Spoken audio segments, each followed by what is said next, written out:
پیش از اینکه من درس امروز آغاز کنم از درس‌های گذشته سوال دارین؟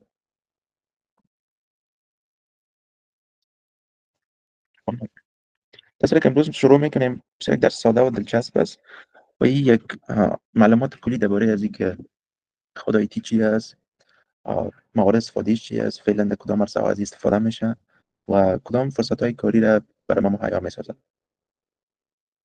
در قدم نخست یکی کامپیوتر ساینس داریم، یکی انفورمیشن تکنولوژی یا تکنولوژی معلوماتی داریم. که هر دوی از بسیار مشابه است و بسیار فرق‌های کوچک داره. اکثرا وظایف آیتی که اعلان میشه یا میگن آیتی باشی یا کامپیوتر ساینس باشی و قدر تفاوت قائل نمیشن، به خاطر که سیمیلر هستن، هر دویشون در یک خط روان هستن و بسیار تفاوت خیلی اندک. به طور مثال اینجا کم تفاوتایش میگیم. انفورمیشن تکنولوژی یا آیتی که است focus on using computers and software to manage information. فوکس یا تمرکز از روی کامپیوتر و برنامه‌های کامپیوتری است که معلومات مدیریت میکنه. چطور معلومات مدیریت میکنه؟ به طور مثال کامپیوتر است، در شما معلوماتات اضافه میکنین. به طور مثال یک دیتابیس است، درست است؟ در این دیتابیس یک شفاخانه است، تمام معلومات مریضا در این میباشه و این همیشه شما اپدیت میکنین، منیج میکنین، مدیریت میکنین. مثلا کدام مریض در کدام ساعت اپایمنت داره، کدام مریض مثلا کدام نسخه برش داده شده، کدام دوا را باید کدام دوا استفاده کنه. این چیزا رو منیج انفورمیشن میگن. Practical application of technology in business communication and data management. IT گس اکثرا در روی پرکتیکال بحث میکنه. موارد عملی کامپیوتر ساینس میباشه. در بخش‌های بزنس، در بخش ارتباطات و دیتا منیجمنت، امی که دیتا رو چطور منیج میکنین، مدیریت اطلاعات است که در بانک ها، در شفاخانه، در هر جای اطلاعات بسیار زیاد میباشه، باید مدیریت شود که این مربوط آیتی میشه، انفورمیشن تکنولوژی میشه. به طور مثال setting up networks. setting up networks به این معنی که ایجاد نمودن شبکه هاست. مثلا یک بانک مرکزی است و این بانک چند دانه شاخه دیگه داره. به طور مثال کابل بانک است، شاخه مرکزی است در کابل است، مثال در مزار هم یک شعبه داره، در هرات هم داره، در مثال در فرام داره. بازی‌ها همشون به یک نتورک وصل هستن، به یک شبکه وصل هستن. اگر مثال خودت در فرا بری یک اکانت باز کنی، کسی که در کابل است و اکانت رو دیده میتونه. درسته؟ به این خاطر یا کلشون به یک نتورک وصل هستن. امیره که یا کانکت هستن، وصل هستن، شبکه هستن، امیره ستینگ اپ نتورکس میگه. منیجینگ دیتابیس، مثال قبلی که براتون درباره شفاخانه گفتم، هر جای از خود دیتابیس داره، یعنی تمام اطلاعات در اون درج میباشه. اونمو دیتابیس هست که یک نفر کم و زیاد میشه، تغییرات میاد، اونمو رو منیج میکنن، مدیریت میکنن. و آیتی سپورت چی میگن؟ اصلا سپورت پشتیبانی منظمه. به طور مثال در هر یک دفتر یک بخش آیتی سپورت میباشه. وظیفه از چی میباشه؟ هر مشکلی که مثال پیش میشه یا مشکلات حل میکنن. به طور مثال ساده ترین مشکلی که پیش میاد، مثال یک کارمند میاد پیش آیتی سپورت میگه پرینتر ما کار نمیکنه. این آدمی که آیتی سپورت وظیفه داره این میاد پرینتر برش جور میکنه. یا مثال میگه پسورد کامپیوترم یادم رفته و برش ریست میکنه. یا مثال میگه کامپیوترم جواب نمیگیره. یا میگه مثلا کامپیوترم روشن نمیشه. یا مثال میگه فلاشم لازم کار نمیکنه. هر رقم مشکلاتی که باشه این مربوط به آیتی سپورت میشه که حل کنه. اینا میگم کامپیوتر ساینس. Computer science mega focuses on theory, design and development of software and algorithms. Computer science که است اکثرا تئوری است، تکنیکی و تئوری است، عملی نداره و تمرکز بیشتر از اینکه است روی دیزاین و پیشرفت سافتورها و الگوریتم هاست. مثلا می برنامه‌هایی که جور میشه اینا اکثرا کسایی کامپیوتر ساینس خوانده باشه جور میکنن. به طور مثال می پاورپوینت، ولی کسی که آیتی خوانده باشه از استفاده میکنه و کسی کامپیوتر ساینس اون میسازش. کامپیوتر ساینس که است mega involves programming, software engineering, understanding computational theory. در کامپیوتر ساینس به خاطر که تئوری است و اکثرا مغلق میباشه، همین پروگرامینگ یا برنامه‌نویسی که شاید اکثرتون هم باهاش آشنایی داشته باشید مربوط به کامپیوتر ساینس میشه، یا سافتور انجینیرینگ. انجینیرینگ اکثرا ساخت و ساز معنا میده، درست است؟ و سافتور انجینیرینگ که میگن یعنی ساخت و ساز سافتور یا برنامه‌ها، یا اکثرا برنامه‌نویس برش میگن، میگن فلانی نفر سافتور انجینیر است، یعنی برنامه‌نویس است، میتونه برنامه‌ها را بنویسه توسط زبان‌های برنامه‌نویسی یا پروگرامینگ لنگویج. در کامپیوتر ساینس مثالایی که برای ما داده رایتینگ کد، نوشته کردن کد هاست، دیولپینگ اپس، همین پیشرفت اپلیکیشن ها یا ساختن اپلیکیشن هاست، ریسرچینگ نیو کامپیوتینگ میتودز و همچنین بخش تحقیقی هم شامل میشه که میتودهای جدید کامپیوتری رو ریسرچ میکنن یا تحقیق میکنن. و در این تیبل فقط خیلی خلاصه تر ساختیم که بهتر بفهمین. مثال انفورمیشن تکنولوژی است، پرکتیکال یوز اف تکنولوژی، یعنی به شکل عملی از تکنولوژی استفاده میکنن. و کامپیوتر ساینس که از تئوریکال اند تکنیکال اسپکتس، اکثرا تئوری و تکنیکی میباشن، ولی عملی زیاد فوکس نمیکنن. هدف گول یا هدف آیتی چی است؟ solve business and communication problems. هر مشکلی که در حساب تجاری و ارتباطی باشه و مشکلات حل میسازه. اما کامپیوتر ساینس چی میکنه؟ develop software and algorithms. سافتورها و الگوریتم‌ها رو میسازه. و مهارت‌هایی که در آیتی باید داشته باشیم نتورکینگ است، سیستم منیجمنت است، و در کامپیوتر ساینس پروگرامینگ سافت‌ویر دیزاین است. تیپیکال جابز یا اکثرا وظیفه‌ای که توسط مثلا اگر آیتی خوانده باشین کدام وظیفه را شما پیش برده میتونین. آیتی سپورت است، سیستم ادمین است، نتورک انجینیر است و در بخش کامپیوتر ساینس سافت‌ویر دیولپر است یا ریسرچر است که تحقیق میکنن. میایم روی اپلیکیشنز آف آیتی این دیلی لایف. روی از اینکه از آیتی چی استفاده در زندگی روزمره ما میکنیم. اولش کمیونیکیشنز است. کمیونیکیشن به معنای ارتباطات است. همین که مثال از واتساپ استفاده میکنیم، از سوشال میدیا، فیسبوک، اینستاگرام استفاده میکنیم یا از ایمیل استفاده میکنیم.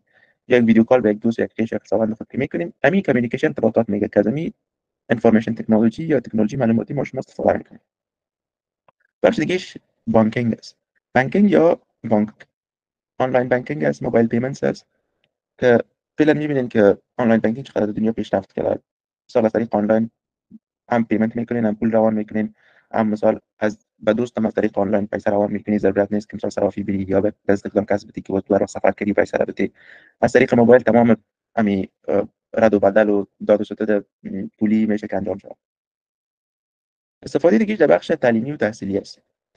به طور مثال میال که ما شما درس میخوانیم، همین استفاده تکنولوژی معلوماتی است که به ما زمینه را فراهم ساخته که هر کس در کشور کس میتونه آموزش و پرورش فعال بگیره. در بخش صحی هم از آیتی استفاده میکنن. الکترونیک مدیکال ریکاردز به این معنی که ریکاردز اینا میگن که هر وقت که یک مریض میره از او ثبت میشه که در این تاریخی مریض آمد، فلانه دکتر دید، دکتر برش چی گفت، مشکل از این مریض چی بود، توصیه دکتر چی بود، این دوا رو برش پیشنهاد کرد. این کل در سیستم میشه همین الکترونیک مدیکال ریکاردز میگن. و دومیش تلمدیسین میگن. تلمدیسین چی است؟ تلمدیسین یا بدلی اگه برش بگوییم که معاینه از راهی دور میشه. مثلا رای دکترت آنلاین اپایمنت میگیری، ویدیو کال میباشد، پرسانت میکنه چی مشکل داری، فلان مشکل دارم، دکتر میگه اینی مشکل داری، برو اینجا اکسری بگی، اکسری رو خودش هم بر دکتر راه میکنه، سبا مثال دوباره برات میگه که اپایمنت نمیگی بگی، دوباره پشت ویدیو کال میای امرای صحبت میکنن، نسخه برات میکنه، میری دوایت میگیری. یا بعضی اوقات بعضی حاله ها میباشه که خودت باید در فسیلیتی بری، مثلا شفاخانه میری ولی دکتر خودش در کشور دیگه است. همون که مثال هر معاینه که میکنه اینجا ایالات کامپیوتر وصل است، معاینه رو دکتر در اونجا میبینه. یعنی از راه دور میشه که مریضا رو معاینه کنه و هر مشکل که باشه بگه. دیگه در خرید و فروش یا در خریداری چقدر مثال امروزه ما شما از کارت‌های بانکی استفاده میکنین یا از آنلاین پیمنت استفاده میکنین به خاطر خرید. کسایی که در خارج از افغانستان هست اونم آشنایی دارن که چقدر فعلا مردم از آمازون و شین و از این استورا خرید میکنن. و آخریش که انترتینمنت یا سرگرمی است که یکی از مثالهای بسیار بارز از این میتونه گیم‌های آنلاین باشه که سابق کلاش اف کلنس بسیار مشهور بود. گیم آنلاین به طور مثال پابجی است یا دلتا فورس است یا کال آف دیوتی است. این گیم‌هایی که آنلاین است. شاید بعضیاتون هم لدورم آنلاین بزنید. دیگه این سرگرمی است که ما از تکنولوژی معلوماتی استفاده میکنیم در این عرصه‌ها در زندگی روزمره البته. و غیر از این یایی که براتون گفتم بسیار زیاد موارد استفاده داره. من چند تا دیگه هم ذکر میکنم. در ترانسپورتیشن از بسیار استفاده میشه. به طور مثال از یک نقطه به نقطه دیگه میرید، از جی پی اس یا از گوگل مپ یا از اپل مپ یا از هر چیز استفاده میکنید، مکانیابی میکنه، هر جایی که خواسته باشه برات نشان میده. یا رایت شیرینگ اپس چی میگه؟ این رایت شیرینگ اپس.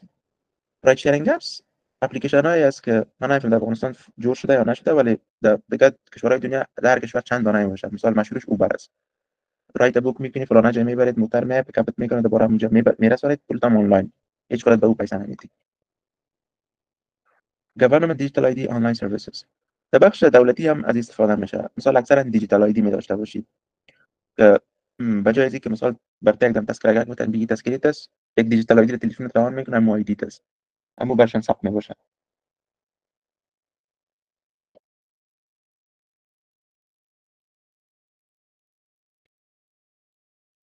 دیگه بخش هوم اتوماسیون است.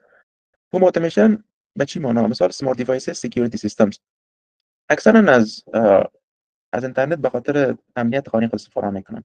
یا داخل خانه خود کامرا را میمونن، در تلفن خود هر جایی که باشه اون به اینترنت وصل است، میتونه ببینه که در خانه محمد آن مثلا امنیت هست نیست. یا از سیستم های دیگه استفاده میکنن که کسی مثلا بازور دروازه را باز کنه و صدا میده، آلارم میده. همین تمامش استفاده است که ما در زندگی روزمره استفاده میکنیم. دیگه اکثرا مردم آنلاین کار میکنن، جاب آنلاین دارن، ریموت ورک میکنن که خودش مثال در یک کشور است، دفتر دیگه جای است اما کارشان آنلاین است. میبری کریرز این آیتی. کریرز به معنای وظیفه است. یعنی چی رقم وظیفه های در آیتی شما میتونید که داشته باشید. اولیش نتورک ادمنستریتور است. manage and support network infrastructure. نتورک ادمنستریتور به این معناست که همون نتورکی که شبکه قبلا مثلا درباره بانک کابل بانک براتون مثال دارم. ادمنستریتور کسی است که اون امور مدیریت میکنه، امور مثال همون مسئولش نمی آدم است. هر مشکلی که پیش میشه کلی به می رجوع میکنه. دیگه سافت‌ور دیولپر است. سافت‌ور دیولپر به این معنی که سافت‌ور دیولپ میکنه، سافت‌ور جور میکنه، دیزاین میکنه. برای هر مورد استفاده خاص فرق میکنه. مثلا یک نفر میگه من یک سافت‌ور کار دارم که به مثال به مارکت دارم، به اون یک سافت‌ور ضرورت دارم. که اون سافت‌ور مثلا هر چیزی که من در دکان در مارکت دارم و باید امور نخواهش باشه و مردم بتونن خریداری کنن، این یک سافت‌ور خیلی ساده است. دیگه سایبر سکیوریتی آنالیست. سایبر سکیوریتی امنیت سایبری. این وظیفه که مثلا یک شخص میگیره به نام سایبر سکیوریتی آنالیست، چی میکنه؟ پروتکت سیستم فرام سایبر ترتس. همین سیستمی که در جای کار میکنه به طور مثال یک دفتر است، او را از حملات و تهدیدهای سایبری چی میکنه؟ محافظت میکنه. مثلا کسی دیتا را دوزی نکنه، کسی مثلا سیستم داون نکنه، یا مثال حمله سر سیستمشان نکنه. این کارا رو چی میکنه؟ محافظت میکنه. دیگه دیتابیس ادمنستریتور داریم. اینجا نتورک ادمنستریتور بود، دیتابیس ادمنستریتور است. دیتابیس ادمین چی میکنه؟ همین دیتایی که از تمام مثال در بانک می باشه، یکی دیتای مشتری ها می باشه، یکی دیتای از استاف می باشه، از کارمندا می باشه. همین دیتا رو مدیریتش به عهده همین نفر می باشه. که مثلا دیتابیس باید اپدیت باشه، دیتابیس باید مشکل نداشته باشه، تمام دیتا باید به صورت درست و درج شده باشه. دیگه سپورت اسپشیالیست که همون آی تی سپورت میشه، که مشکلات تکنیکی را حل میسازه. مشکلات تکنیکی یوزر اکثرا اینا اند یوزر میگن. این یوزرز یا اند یوزر به این معنی کسی که آخرین نفر که از کامپیوتر استفاده میکنه. مثلا در دفتر کارمندا یا دیر اند یوزر میگن، از کامپیوتر استفاده میکنن، یک کار خاص نمیکنن، من وظیفه‌ای که دارم میشه از کامپیوتر استفاده میکنن. ولی با مردمی که در بخش آیتی کار میکنن و اند یوزر نیستن، اسپشیالیست میشن، یا مثلا دیتابیس ادمنستریتور میشن، یا آیتی سپورت میشن، نام مختلف داره. دیگهش کلاود انجینیر میباشن. کلاود چی است؟ کلاود ابر میگن. اینا رو باز ابر در کامپیوتر چی معنا میته؟ بازی که رقم انجینیر داره. این شاید براتون یک ذره گیج کننده باشه که ابر باز تو انجینیر داره، بازی به ارتباطش به انفورمیشن تکنولوژی چی است. چرا این ابر میگن؟ ابر به این خاطر میگن که ابر که از مثلا در آسمان می باشه بدون از اینکه به کدام چیز وصل باشه. درست است؟ نه کدام لاین داره، نه کدام پایه داره، دعوا هست. ولی میتونیم ببینیمش. درست است؟ در کامپیوتر چی رقم است؟ سیستم جور میکنن، در آنلاین سیستم جور میکنن. مثلا تو از طریق اینترنت به وصل میشی. سیستم خود دیگه نمیدونی، نه در خانه تو است، نه در خانه کارمند است، نه در خانه کدام کس دیگه است. این کلاود میگن، آنلاین است. وصل میشی. اون به جای از اینکه در خانه 4 5 دونه کامپیوتر داشته باشی، فقط یک دونه کامپیوتر داری، سیستم وصل میشی. و این خوبیش است که در هر جای دنیا باشی اون به کلاود وصل میشی، به سیستم، هر سیستمی که برات داده شده دیگه کارت انجام میدی. مهم نیست که شب است یا روز است، سیستم آنلاین است، کار میکنه. و درس امروز ما هم دلچسب بود، هم بسیار کوتاه بود و فکر کنم این هفته ششم امتحان سال درس ما از هفته پنجم بود، بخاطر که هفته گذشته رخصت بودین. همین قسمت آخر درس ما بود. من شما فهمیدین یا نفهمیدین، کجاش مشکل دارین میتونین که پرسان کنین. اما جان سوال کرده که درباره ستاپ نتورک خلاصه تشریح کنیم. ستاپ نتورک خلاصش همین رقم است که همین که مثلا شما از اینترنت استفاده میکنید، میخواید یک نتورک است. درست است؟ مگر خودت میگی که در خانه مثلا 5 نفر هستیم، ما یک نتورک جور میکنیم که ما 5 نفر به هم دیگه وصل باشیم، که هر چیزی رو من با یکدیگه شیر میکنم، یا عکس رو میکنم یا ویدیو رو میکنم، بین ما 5 نفر شیر شود. و اگر من یک کشور دوم باشه میتونم در نتورک وصل شوم، همراه با می فامیل خود وصل باشم. به طور مثال یک مثال خیلی ساده ای است که مثلا یک گروپ واتساپ جور میکنید و 5 نفر باشه، همین خودش یک نتورک شد. ولی دایتی باز فرقش می باشه که یکی پیشرفته تر می باشه، یکی از بعضی دیوایس ها مثلا از راوتر استفاده میشه، از سویچ استفاده میشه، از کیبل و از اینترنت استفاده میشه. اینا میگن نتورک.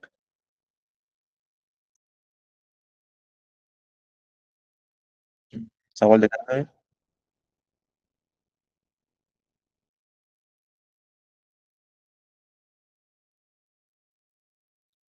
شبانه سوال کرده که درباره تاریخچه کدامش بیشتر از سوالی توی کامپیوتر ساینس. شبانه جان در این مورد معلومات ندارم کدامش اول بوده، ولی اردوی اسیا لازم و ملازم یکدیگه هستن. که یکیش در بخش تکنیکی است، یکیش در بخش عملی است. ولی من فکر میکنم شاید کامپیوتر ساینس اول به وجود آمده باشه، به خاطر که پروگرامینگ مربوط کامپیوتر ساینس میشه و آی تی بدون کامپیوتر ساینس بی‌معنی باشه. مثلا میشه برای ما کویز پابلش کنین در گوگل کلاس روم، هم اسایمنت بدین. یک اسایمنت دیگه قرار است که براتون از چند هفته که درس خواندیم و اسایمنت نداشتیم از او براتون داشته باشم و بخش دیسیمال هم کاور میکنه و بعضی سوال دیگه هم در او اضافه میکنم. و درباره کویز هم ما برای امکانات خود صحبت کنیم که کویز اول رقم بگیریم. حتما کویز میگیریم. سعید سوال میکنه آیا خوب است سافتور انجینیر بخوانیم یا آیتی بخوانیم و در این بخش مهارت کسب کنیم. سعید جان، این مربوط به علاقه‌تون میشه که کدام بخش زیاد خوش دارین، کدام بخش علاقه‌مندی دارین و ای که مثال کدام بخش انتخاب کنین، در باید درست تحقیق کنین ببینین کدام بخش را خوش دارین. اگر علاقه‌مندی زیاد به بخش‌های عملی دارین میتونین آیتی بخوانین و اگر علاقه‌مندی به بخش‌های تئوری دارین و پروگرامینگ و مثال تکنیکی را خوش دارین میتونین کامپیوتر ساینس بخوانین.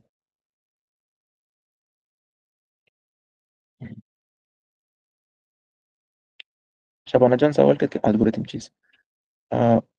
الگوریتم یک مجموعه از چند کد میباشن یک کار را انجام میدن. به طور مثال یک من کوشش میکنم خلاصه تر بسیار ساده تر براتون بگم. به طور مثال من میگم که $100 معاش دارم، درست است؟ میگم یک سیستم جور باشه که من وقتی $100 نوشته کردم این اتومات برای من مثال 20% از این سیوینگ کنه، مثال 20% از این برای من جدا کنه، این بگوید که این مثال خرج روزانه چه 40% شد، اینا 60% باقی مانده را مثال 30% را بگوید این برو به یک کمپانی دونیت کو یا مثال یک کار دیگه کو و 30% باقی مانده از این مثال میگه بعد به دوستت بده. درست تقسیمات برات میکنه. من اگر دفعه بشینم مثلا اگر ماش من 120 شایخ و من جنجال جور میشه باز بشینم مثلا مثلا ماش من تقسیم بندی کنم. من یک کد نوشته میکنم در هر زبانی که خوش دارم. پور الگوریتمش جور میکنم امیر رقمی که تقسیمات کنم مثلا هر عدد را که من وارد کنم بینمی فیصدی برای من تو خود جدا بساز بگو که چقدر پیسه من چی استفاده کنم و اینا جور میکنم این ماشین این الگوریتم است. یعنی مجموعه از کداست که کار خیلی ساده را برام انجام بده. من قرار دارم مثلا 100 نوشته میکنم اون فیصدی برام میکشه، اگر 200 نوشته کنم برام اون میکشه. اینجا میگن الگوریتم که در پروگرامینگ استفاده میشه. امان جان میگه که گوگل درایو روان کنین. امان جان من ویدیو رو میبینین که من ریکاردش هم میکنم نه اپلودش و دانلودش کارش من نمیکنم. اینم کارهای من انجام میدم. من نمیفهم که باید مثلا کار میکنن فکر کنم نداریم مثلا کارام فعلا در گروه نیستن. ما این مشکل تا نبرش شریک میسازم باز در گروه ان شاء الله میگن یا شما خودتون میتونین که با شفیق جان یا با سارا جان یا با عایشه جان برکتم از پیام بدین میتونین که با مشکلتون رسیدگی کنین.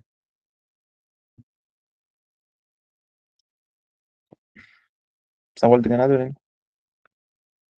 من یک اسکرین شات از کسایی که آنلاین هست بگیرم به خاطر که امروز وظیفه حاضریتون با خودم هست.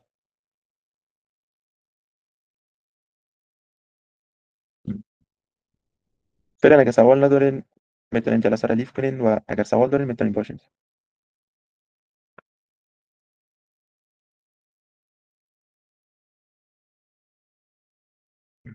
سوال ندارین وقت همگیتون خوش. خداحافظ.